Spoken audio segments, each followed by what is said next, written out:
আসসালামু আলাইকুম রহমতুল্লাহ। ইন্নাল হামদুলিল্লাহ নাহমাদুহু ওয়া নুসাল্লি আলা রাসূলিহিল কারীম, আম্মা বাদ।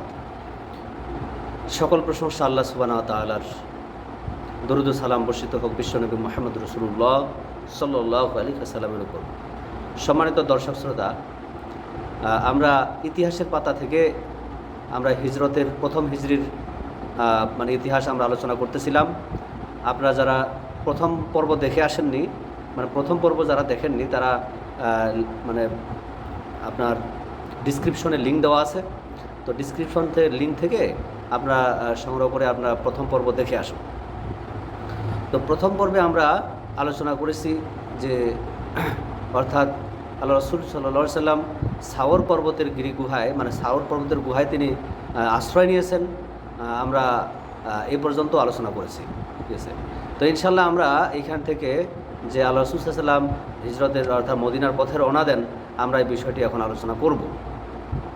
তো আপনারা যারা চ্যানেলটি সাবস্ক্রাইব করেননি, সাবস্ক্রাইব করবেন এবং বিগত পর্ব দেখেছেন বা আজকে দেখবেন, দেখে যদি আপনার কোনো কিছু মনে হয়, কোনো প্রশ্ন জাগে, তাহলে অবশ্যই কমেন্ট বক্সে প্রশ্নটা করতে কিন্তু ভুলবেন না, অবশ্যই প্রশ্নটা করে যাবেন। তাহলে আমরা প্রশ্ন শুনে আমরা ইনশাল্লাহ সেখান থেকে আরও কিছু কথা বলার প্রয়াস পাবো ইনশাল্লাহ। তো সম্মানিত দর্শক শ্রোতা, রবিউল আউয়ালের প্রথম চাঁদ দেখা দেয়, সেদিন তিনি ওই সাওর পর্বত থেকে ওনাদের কাফেলাটি রওনা হয়। এই কাফেলার মধ্যে ছিলেন মুহাম্মদ সাল্লাল্লাহু আলাইহি সাল্লাম এবং তার সহযোগী সাহাবী আবু বকর রাদিয়াল্লাহু তাআলা আনহু, এবং সেখানে তাদেরকে পথ দেখিয়ে নিয়ে যান আবদুল্লাহ ইবনে উরাইকিত, তাদেরকে পথ দেখান। অর্থাৎ আমরা এখানে বলা বাহুল্য যে যখন ওনারা এখান থেকে রওনা হবেন, তখন কিন্তু আবু বকর রাদিয়াল্লাহু তাআলার ছেলে আবদুল্লাহ সেখানে উপস্থিত ছিলেন। উপস্থিত ছিল আপনার আবু বকর রাদিয়াল্লাহু তাআলার মেয়ে আসমা এবং আবদুল্লাহ ইবনে উরাইকিত, আর সেই সাথে আরও উপস্থিত ছিল আমির ইবনে ফুহায়রা। সকলেই এখানে উপস্থিত ছিল। তখন এখান থেকে যখন ওনারা রওনা দিবেন, ওই আবু বকর রাদিয়াল্লাহু তাআলার মেয়ে আসমা রাদিয়াল্লাহু আনহা তিনি বাড়ি থেকে যে জিনিসপত্র নিয়ে এসেছেন, অর্থাৎ খাবার নিয়ে এসেছেন, গম বা জবের ছাতু করে নিয়ে এসেছেন, ওগুলো তিনি আবু বকর রাদিয়াল্লাহু তাআলাকে দেন এবং এগুলো উটের হাওদায় করে যখন বেঁধে দিবেন, এখানে একটা ঘটনা ঘটে, একটা আসমা রাদিয়াল্লাহু আনহার বিচক্ষণতা একটা ফুটে ওঠে। সেটা হলো যে যখন উটের হাওদায় বেঁধে দিবেন, তো বেঁধে দেওয়ার সময় দেখতেছেন রশি নাই, অর্থাৎ কোনো রকমের রশি নিয়ে আসেননি যে সেটা ওই ছাতুর ব্যাগটা বা বোঝাটা বেঁধে দিবেন উটের হাওদার সাথে, এরকম কোনো রশি নাই। তখন তিনি চট করে পলকের মধ্যে তার মাথায় বুদ্ধি এসে গেল যে তার কোমর থেকে কোমরে যে ফিতাটা তার ছিল, সেই ফিতাটা খুলে এর অর্ধেকটা দিয়ে উটের হাওদা বাঁধলেন আর অর্ধেকটা কোমরে বেঁধে নিলেন। এই জন্য দুই ফিতাধারী, অর্থাৎ আল্লাহ রাসূল সাল্লাল্লাহু আলাইহি সাল্লাম আসমা রাদিয়াল্লাহু আনহাকে এই উপাধি দিলেন যে জাতুন নিতাকাইন, অর্থাৎ দুই ফিতাধারী। পরবর্তীতে জাতুন নিতাকাইন হিসেবে প্রসিদ্ধি লাভ করে আসমা রাদিয়াল্লাহু আনহা। আসমা রাদিয়াল্লাহু আনহার যে হঠাৎ বুদ্ধি, এটা দেখে আল্লাহ রাসূল সাল্লাল্লাহু আলাইহি ওয়াসাল্লাম মুগ্ধ হয়ে গেছিলেন যে তার হঠাৎ বুদ্ধি, কিভাবে তার এই মাথায় এই হঠাৎ বুদ্ধিটা আসলো। তো আসমা রাদিয়াল্লাহু আনহা আরেকটা কাজ করেছিলেন, এটাও একটা আশ্চর্যের কথা। যখন আবু বকর রাদিয়াল্লাহু আনহু আল্লাহ রাসূল সাল্লাল্লাহু আলাইহি ওয়াসাল্লামের সাথে বাড়ি থেকে বের হয়ে চলে আসেন, তখন আবু বকর রাদিয়াল্লাহু আনহু কিন্তু সাথে ৬,০০০ থেকে ৬,৫০০ তার কাছে দিনার ছিল। এই দিনার মুদ্রাগুলো তিনি নিয়ে আসছিলেন। তো দিনার যেই পাত্রে রাখছিলেন, সেই পাত্র খালি করে কিন্তু নিয়ে আসছিলেন। তো এই যখন পাত্র খালি করে নিয়ে আসছিলেন, তার কিছুক্ষণের মধ্যেই আসমা রাদিয়াল্লাহু আনহা ওই পাত্রে পাথর দিয়ে বোঝাই করে রাখেন।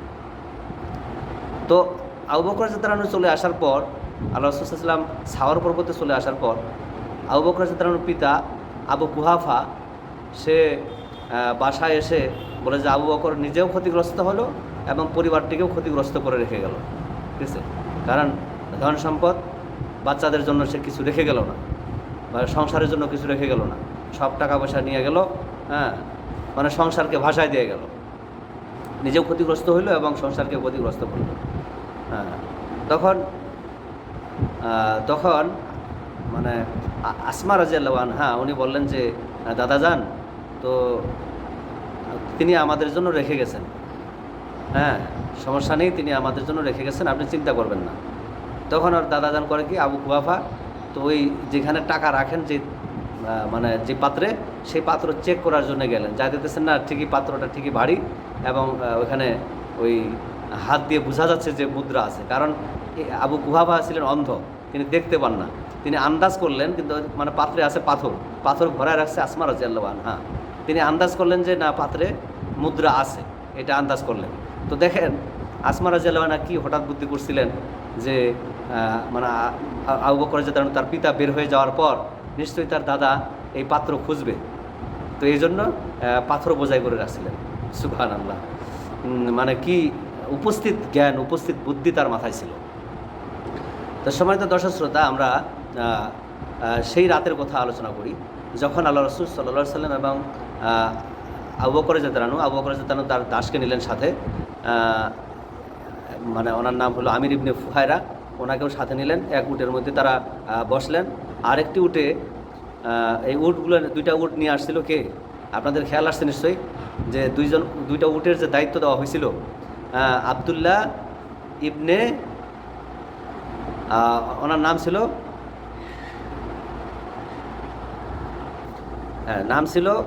আবদুল্লাহ ইবনে উরাইকিত, অর্থাৎ আবদুল্লাহ ইবনে উরাইকিতকে যে দুইটা উটের দায়িত্ব দেওয়া ছিল, নিশ্চয়ই আপনাদের খেয়াল আছে, উনি উট দুইটা নিয়ে এসে উপস্থিত হন। দুইটা উটের মধ্যে একটা উটের নাম ছিল কাসওয়া।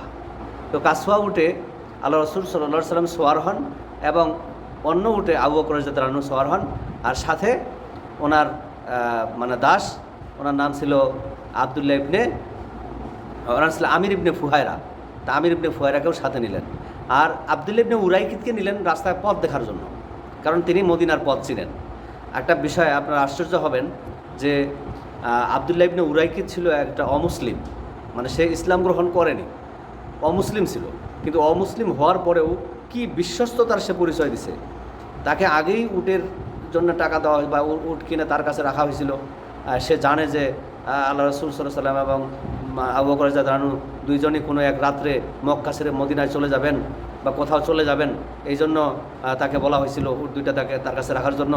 এমনকি এইখানে যেদিন আসেন সেখানেও জানানো হয়েছিল, এবং আজকে উট দুইটা এখানে নিয়ে উপস্থিত হয়েছে বিশ্বস্ততার সাথে, মানুষের চোখকে ফাঁকি দিয়ে। অথচ সে আসলে একজন অমুসলিম, অথচ শহরে কিন্তু আল্লাহ রাসূল সাল্লাল্লাহু আলাইহি সাল্লামকে ধরে দিলে 30 কোটি টাকা, অর্থাৎ ওই যে 100 উট পুরস্কার ঘোষণা করা আছে, সুন্দর তো ওই কাজটা করতে পারতো যে মানে ধরিয়ে দিয়ে 30 কোটি টাকা ওই 100 উটের মানে পুরস্কারটা জিতে নিতে পারতো, কিন্তু না, দেখেন কত বড় বিশ্বস্ততা সে প্রমাণ দিছে।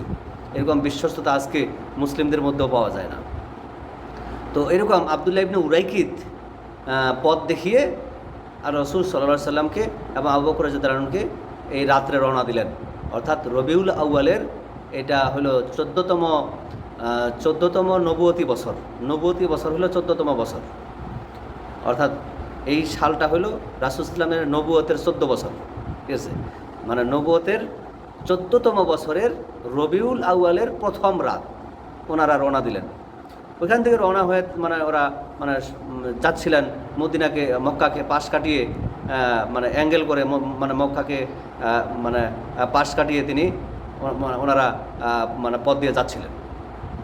তো অনেক দূর যাওয়ার পর সেখানে ওই খুজা গোত্রের এক বৃদ্ধা আছে, হ্যাঁ, মানে ওই জায়গাটা হলো উম্মে মাআবাদের খিমা, মানে একটা খিমায় গিয়ে উপস্থিত হলেন। ওই খিমাটাকে বলা হয় উম্মে মাআবাদের খিমা। ওইখানে একটা খুজা গোত্রের একটা বৃদ্ধা মহিলা বাস করে। ওই মহিলাটা অত্যন্ত অতিথিপরায়ণ, অতিথিদেরকে খুব সম্মান করে, মানুষদেরকে খাওয়ায়। সেখানে গিয়ে উপস্থিত হলেন এবং ওই বৃদ্ধা মহিলা আল্লাহ রাসূল সাল্লাল্লাহু আলাইহি সাল্লামের খেদমত করলেন, তাকে অতিথি মানে আপ্যায়ন করলেন। আবার ওখান থেকে আপ্যায়নের পর মানে আল্লাহ রাসূল সাল্লাল্লাহু আলাইহি সাল্লাম আবার সেই ভোরে ওখান থেকে রওনা হয়ে গেলেন। ওখান থেকে তিনি আবার পথ ধরলেন, হ্যাঁ, পথ ধরে তিনি আসফানের দিকে রওনা হচ্ছেন, মানে আসফানের দিকে তিনি যাচ্ছিলেন। তো আসফানের দিকে যাইতে এখানে আরেকটা ঘটনা ঘটছে। সুরাকা ইবনে মালিক নামের এক লোক সেখানে এসে উপস্থিত হয়। তো সুরাকা ইবনে মালিককে, সুরাকা ইবনে মালিক সম্পর্কে আমাদের জানা দরকার। সুরাকা ইবনে মালিক মক্কার এক কুরাইশদের অর্থাৎ কাফেরদের মধ্যে একজন, যে মক্কায় উপস্থিত ছিল। মক্কায় উপস্থিত ছিল ভোরবেলা, যখন অর্থাৎ কাকডাকা ভোরে কিছু লোক গল্প করতেছিল, ওইখানে এই সুরাকা ইবনে মালিকও গল্প করতেছিল। তখন এক ব্যক্তি এসে বলল যে মদিনার পথ ধরে, মদিনার পথে আমি কাউকে যাইতে দেখলাম, 3জন লোক বা 3টা উট সেদিকে যাচ্ছিল।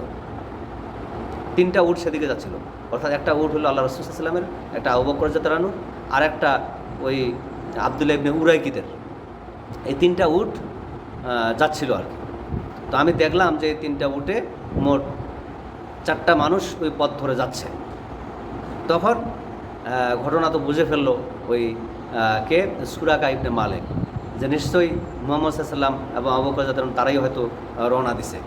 কিন্তু তিনি কি করলেন, চট করে ওই লোককে ইশারা করে থামালেন যে তুমি চুপ করো, এটা অমুক ব্যক্তি, সে ওই পথে রওনা দিছে, অমুক ব্যক্তি রওনা দিছে, সে আজকে ভোরেই রওনা দিছে, ঠিক আছে, আমি সেটা জানি। অর্থাৎ এইভাবে ওই লোকদের তিনি মানে তাদের দৃষ্টি এবং তাদের মানে অন্যদিকে নড়াই দিলেন, ঠিক আছে। নড়াই দিয়ে তিনি ওইখান থেকে তাড়াতাড়ি উঠে বাসায় আসলেন। বাসায় আসার পর অস্ত্র শস্ত্র সহ, বাহন সহ তিনি মক্কার বাইরে পাঠিয়ে দিলেন। অর্থাৎ তার ইচ্ছা ছিল যে আর কেউ যেন না জানে, সে যেন যায়া মুহাম্মদ সাল্লাল্লাহু আলাইহি ওয়াসাল্লামকে ধরে আনতে পারে বা তাকে গ্রেপ্তার করতে পারে, এবং 100 উটের পুরস্কারটা যেন সেই নিতে পারে। এই জন্য আর কি ওকে চুপ করাই দিয়া ওখানে মক্কায় তাকে স্তব্ধ করে দিছে এবং অন্য লোককে বুঝতে দেয়নি। এই জন্য সে চুরি করে অস্ত্র শস্ত্র সহ বাইরে পাঠাই দিল, মক্কার বাইরে। আর সে চুপি চুপি সেখান থেকে বের হয়ে রওনা হলো। রওনা হয়ে যখন রাসূল সাল্লাল্লাহু আলাইহি ওয়াসাল্লামের মানে দিকে, আল্লাহ রাসূল সাল্লাল্লাহু আলাইহি ওয়াসাল্লামের দিকে যখন আসতেছিলেন, পথে তার উট হোঁচট খেয়ে যায়, একবার হোঁচট খেয়ে পড়ে যায়। সেখান থেকে উটের পিঠ থেকে সে মাটিতে গড়াগড়ি হয়ে পড়ে যায়। আবার সে রওনা হয়ে এরকম যখন দেখতেছিল যে ওই পায়ের পদচিহ্ন ধরে ধরে এগোচ্ছিল, তো দূর থেকে যখন দেখা যাচ্ছিল যে কিছু উট বা কয়েকটি উট দেখা যাচ্ছে, অর্থাৎ আল্লাহ রাসূল সাল্লাল্লাহু আলাইহি ওয়াসাল্লামকে যখন দেখতে পাচ্ছিলেন যে হ্যাঁ এই তো তারাই, তখন তার ঘোড়া বা উট তার মানে আবার হোঁচট খায় এবং পা তার গেড়ে যায়। তার ঘোড়া এরকম পা ওই সুরাকা ইবনে মালিকের ঘোড়ার পা বালুর মধ্যে ডুবে যায়। তখন সেখান থেকে উঠে আবার কিছু দূর রওনা হতেই আবারও ওই ঘোড়ার পা মাটিতে গেড়ে যায়, একবারে বুক পর্যন্ত, এবার মানে পেট পর্যন্ত মানে গেড়ে যায়। তখন সুরাকা ইবনে মালিক বুঝতে পারে যে এটা আসলে এই ব্যক্তিকে, অর্থাৎ এই পরেজগার আল্লাহ ভক্ত বা এই মহান ব্যক্তিকে গ্রেফতার করা আমার কাজ নয়। তাকে যদি গ্রেফতার করতে অগ্রসর হই, তাহলে হয়তো আমি আরও কোনো ক্ষতির সম্মুখীন হয়ে যাব বা আমার বিপদের কারণ হয়ে যাবে। অতএব সে সত্য নবী হতে পারে, অতএব তাকে আর গ্রেফতার করা বা এই চিন্তা চেতনা এখান থেকে আমাকে বন্ধ করতে হবে। তখন আল্লাহ রাসূল সাল্লাল্লাহু আলাইহি ওয়াসাল্লামের সাথে মানে দেখা করে এবং বলে, আমি আপনাকে ধরার জন্যই আসছিলাম, কিন্তু আমি আমার সিদ্ধান্ত পাল্টিয়েছি, ঠিক আছে, আমি আপনাদের আর কোনো ক্ষতি করব না, আমি এখান থেকে মক্কা চলে যাব, আপনারা আমাকে একটা নিরাপত্তাপত্র লিখে দিন। তখন আল্লাহ রাসূল সাল্লাল্লাহু আলাইহি ওয়াসাল্লাম নির্দেশ দেন। তখন ওই আব্দুল্লাহ ইবনে উরাইকিত ওই উটের পিঠে চড়া অবস্থায় তাকে একটা নিরাপত্তা পত্র লিখে দেয় এবং সে ওখান থেকে মক্কার দিকে রওনা হয় এবং বলে যায় যে আমি এখানে যাওয়ার পথে যতজনকে আমি পাবো যারা আপনাকে খোঁজার জন্য আসছে, আমি তাদেরকে ফিরিয়ে নিয়ে যাবো ইনশাল্লাহ, ঠিক আছে। তখন সে ওখান থেকে ওই ফিরে যায়, মক্কার দিকে আসে। মক্কা থেকে যারা এদিকে আসতেছিল সকলকেই বলছে যে আমি এই দিক থেকে দেখে আসলাম, তারা নাই, কেউ নাই, অতএব বাড়ি ফিরে যাও। তখন এইভাবে সবাই ফিরে যায়। তো এইভাবে আল্লাহ রাসূল সাল্লাল্লাহু আলাইহি ওয়াসাল্লাম আসফান নামক অঞ্চল পার হয়ে মানে উমাজ নামক অঞ্চলে গিয়ে উপস্থিত হন এবং সেখান দিয়ে আপনার মানে সোজা কাদিতে গিয়ে উপস্থিত হন। কাদির থেকে তিনি খাররা অর্থাৎ নিম্নভূমি, এই খাররায় গিয়ে উপস্থিত হন। খাররার পাশ দিয়ে তিনি সেখানে মানে এই দিক দিয়ে আর কি মানে পথ ধরছিলেন এই অঞ্চলগুলা। আবার এই অঞ্চলগুলা পার হওয়ার সময় তিনি ওইখানে কিন্তু আরও একটা লোকের সাক্ষাৎ হয়। সেটা হলো সিরিয়া থেকে অর্থাৎ সিরিয়া টু মক্কা একটা লোক ব্যবসা করে, সে সিরিয়া থেকে মক্কার দিকে আসতেছিল। নাম হয়েছে ইবনে আওয়াম, ইবনে আওয়াম রাজিয়াল্লাহু তাআলা আনহু। ওনার এখানে রাস্তায় দেখা হয়। রাস্তায় দেখা হওয়ার পর ওই ইবনে আওয়াম রাজিয়াল্লাহু তাআলা আনহু আল্লাহ রসুল সাল্লাল্লাহু আলাইহি সাল্লামকে কিছু বস্ত্র দেন, অর্থাৎ পরিধেয় বস্ত্র, কাপড় চোপড়, আরও বেশ কিছু কাপড় চোপড় তাকে দেন, পরিধেয় বস্ত্র দেন। এবং তিনি বলেন যে আমি এখান থেকে মক্কা ফিরে যাব এবং দেরি না করে খুব শীঘ্রই আমি আবার মদিনায় চলে আসব। এই কথা বলে মানে এই ইবনে আওয়াম ওইখান থেকে চলে যান। এরপর ওই জায়গা আপনার খাড়ার ভূমি অতিক্রম করে আপনার সানাতুল মুররা, লাফত, মুতলিজা, মুতলিজা হয়ে তিনি মাখাজে গিয়ে উপস্থিত হন। আবার মাখাজ হয়ে তিনি জুল আজওয়াইন, জুল আজওয়াইন থেকে ওই জি মুসলিম থেকে এরকম আপনারা হয়তো একটা, এই যে আমি একটা মানচিত্র বা এখানে আমি একটা ম্যাপ দিয়ে দিচ্ছি, যে ম্যাপের মধ্যে আপনারা দেখতে পাবেন একটা রুট। তো এই জায়গাগুলো, যে জায়গাগুলোর নাম আমি বললাম, এই জায়গাগুলোর নাম কিন্তু পরিবর্তিত হয়ে গেছে। এখন আর এগুলা ইতিহাসের পাতায় লেখা আছে, ঠিক আছে, কিন্তু এই জায়গাগুলোর নাম সঠিকভাবে এখন আর সৌদিতে খুঁজে পাওয়া যায় না। এই নামগুলো পরিবর্তন হয়ে গেছে আর কি। তবে এটা হিজরতের যে রুট, ওই রুটটা মোটামুটি কিছু কম বেশি আর কি। ওই রুটটা কিন্তু আমি এখানে আপনার অর্থাৎ গুগল ম্যাপ থেকে আমি দিয়ে দিলাম, আপনারা দেখেন, গুগল ম্যাপ থেকে দিয়ে দিলাম। তো এই জুল আজওয়াইন পার হয়ে জি মুসলিম এলাকা দিয়ে আল আবাবিদ এলাকা তিনি পার হন। আল আবাবিদ এলাকা পার হয়ে তিনি আল আরাস ভূমিতে গিয়ে উপস্থিত হন। আল আরাস, এই আল আরাস ভূমি অতিক্রম করার পর তিনি সেখানে আরেকজন লোকের বা একটা গোত্রের কাছে গিয়ে তিনি উপস্থিত হন। সেটা হল আসলাম গোত্রের আওস ইবনে হাজার। আওস ইবনে হাজারের কাছে গিয়ে তিনি উপস্থিত হন। আওস ইবনে হাজার তাকে বেশ সহযোগিতা করে এবং সেখানে আল্লাহ রাসূল সাল্লাল্লাহু আলাইহি ওয়াসাল্লামের উটনি সেখানে ক্লান্ত হয়ে গেছিল। এই জন্য আওস ইবনে হাজার তাকে আরেকটা উটনি দিয়ে সহযোগিতা করেন, আল্লাহ রাসূলকে আরেকটা উট দেন। তিনি সেখান থেকেও বিদায় হন। বিদায় হয়ে তিনি মুসান্নাতুল গায়ের এবং রিম অঞ্চল পার হয়ে তিনি দুপুরবেলা কুবায় গিয়ে উপস্থিত হন। দীর্ঘ 8 দিনের সফর। দীর্ঘ 8 দিন সফর করার পর 8ই রবিউল আউয়াল সোমবার আল্লাহর নবী সাল্লাল্লাহু আলাইহি সাল্লাম আবু বকর রাদিয়াল্লাহু তাআলা সহ মদিনায় এসে পৌঁছান, কুবায় এসে পৌঁছান। তো আল্লাহ রাসূল সাল্লাল্লাহু আলাইহি ওয়াসাল্লাম যখন আসতেছেন, অর্থাৎ তিনি মদিনায় আসতেছেন, এই কথা শুনে ওই মদিনাবাসীরা, কুবাবাসীরা প্রতিদিন হাররা নামক স্থানে তারা একত্রিত হতো। তারা হাররা নামক স্থানে সকাল থেকে দুপুর পর্যন্ত যখন রৌদ্রের তাপ খুব প্রখর হতো, তখন তারা এখান থেকে ফিরে আসতো। আর সকাল থেকে তারা দাঁড়িয়ে অপেক্ষা করতো যে আল্লাহ রাসূল আসতেছেন, এই জন্য তারা অপেক্ষা করতো হাররা নামক স্থানে। কিন্তু একদিন ঘটনা হলো যে এক ইহুদি মধ্যে, ওই আপনার কুবার এক ইহুদি ছাদের উপরে ছিল আর কি, ঘরের ছাদে ছিল। তখন সে দূর থেকে দেখতে পেল যে আল্লাহ রাসূল সাল্লাল্লাহু আলাইহি সাল্লাম আসতেছেন। খেজুর বাগানের পাশ দিয়ে দেখা যাচ্ছে যে তিনি খেজুর বাগানের পাশ দিয়ে আসতেছেন। এটা দেখার পরেই তিনি মদিনাবাসীদের ডাক দিয়ে বলেন, ওহে আরবরা, তোমরা যার অপেক্ষায় থাকো, হে দুপুরে বিশ্রামকারীরা, তোমরা যার এতদিন থেকে যার অপেক্ষায় তোমরা ছিলে, যে আগন্তুকের অপেক্ষায় ছিলে, সে আগন্তুক চলে আসছে।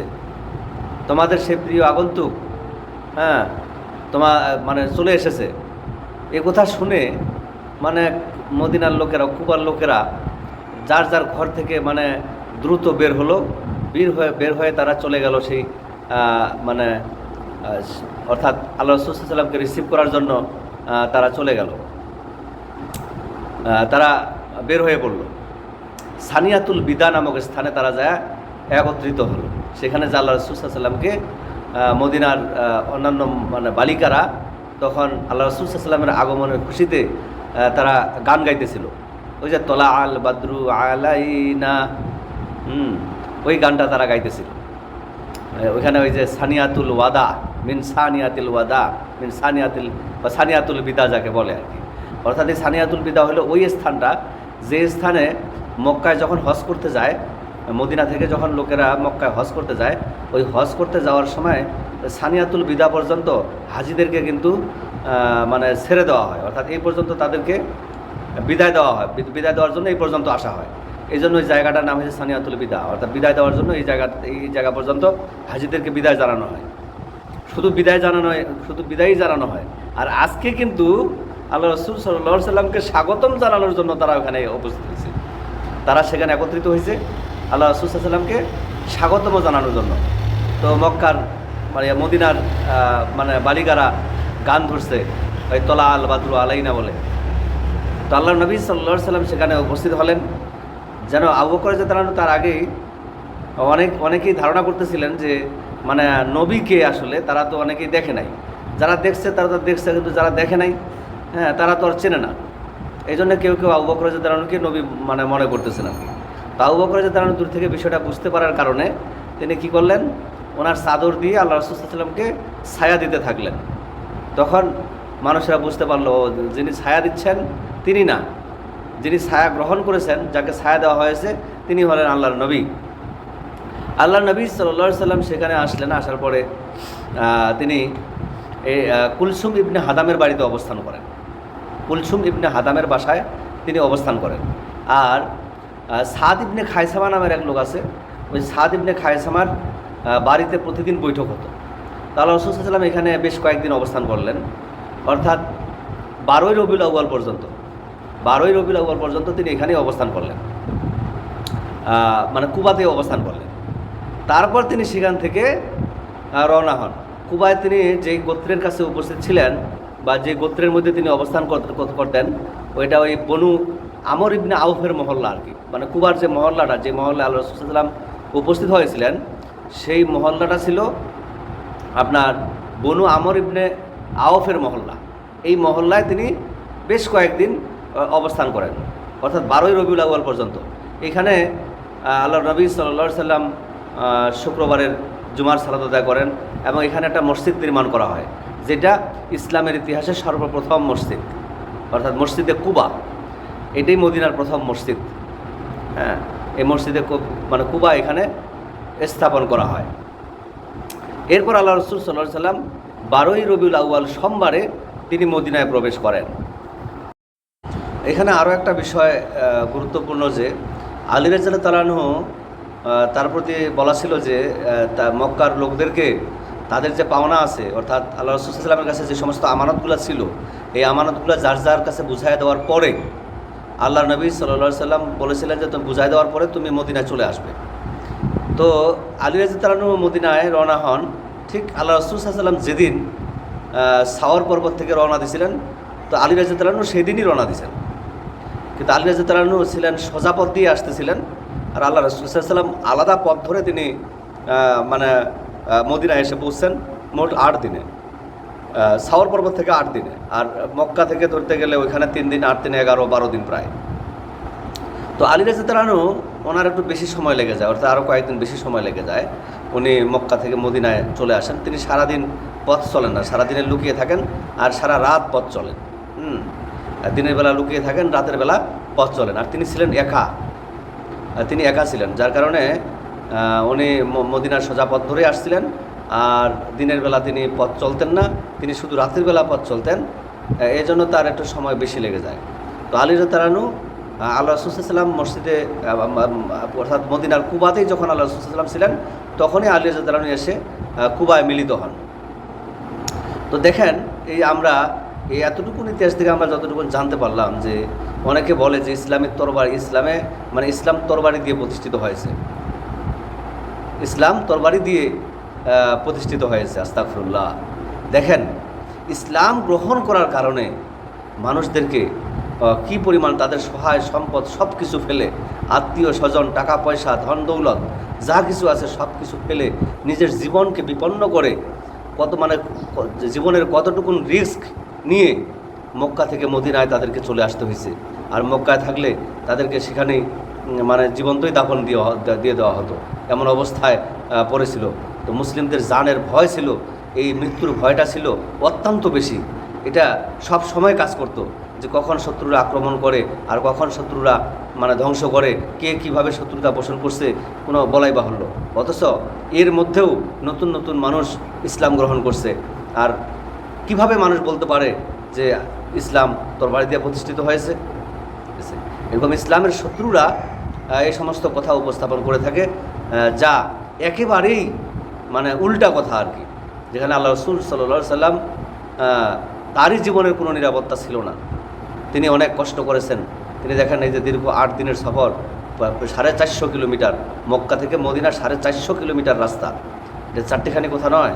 যেমন পঞ্চগড় থেকে ঢাকা তার চেয়েও বেশি, 450 কিলোমিটার রাস্তা, হ্যাঁ, হেঁটে আসা। পরে আবার আলী রাদিয়াল্লাহু আনহু আবার সেখান থেকে হেঁটে আসতেন, হ্যাঁ, পুরা রাস্তা হেঁটে আসতেন। তো কি পরিমাণ তার আবার মৃত্যুর ভয়, সেই রাস্তায় আবার মৃত্যুর ভয়। ওই যেমন কাজী নজরুল ইসলামের সেই কবিতাটার কথা খেয়াল হলো যে দুর্গম গিরি কান্তার মরু দুস্তর পারাবার, লঙ্ঘিতে হবে রাত্রি নিশীতে যাত্রীরা হুঁশিয়ার। সময় তো দর্শক শ্রোতা, আমাদের এটা দ্বিতীয় পর্ব সমাপ্ত হলো। ইনশাল্লাহ তৃতীয় পর্বের জন্য চ্যানেলটি সাবস্ক্রাইব করে এবং শেয়ার করে আমরা অপেক্ষা করুন। শীঘ্রই তৃতীয় পর্ব আসতেছে ইনশাল্লাহ। তো আমরা হিজরতের বিষয়গুলো আলোচনা করব এবং অপরাপর আমরা এভাবেই সম্পূর্ণ ইতিহাস আমরা তুলে ধরবো ইনশাল্লাহ। আসসালামু আলাইকুম রহমতুল্লাহ।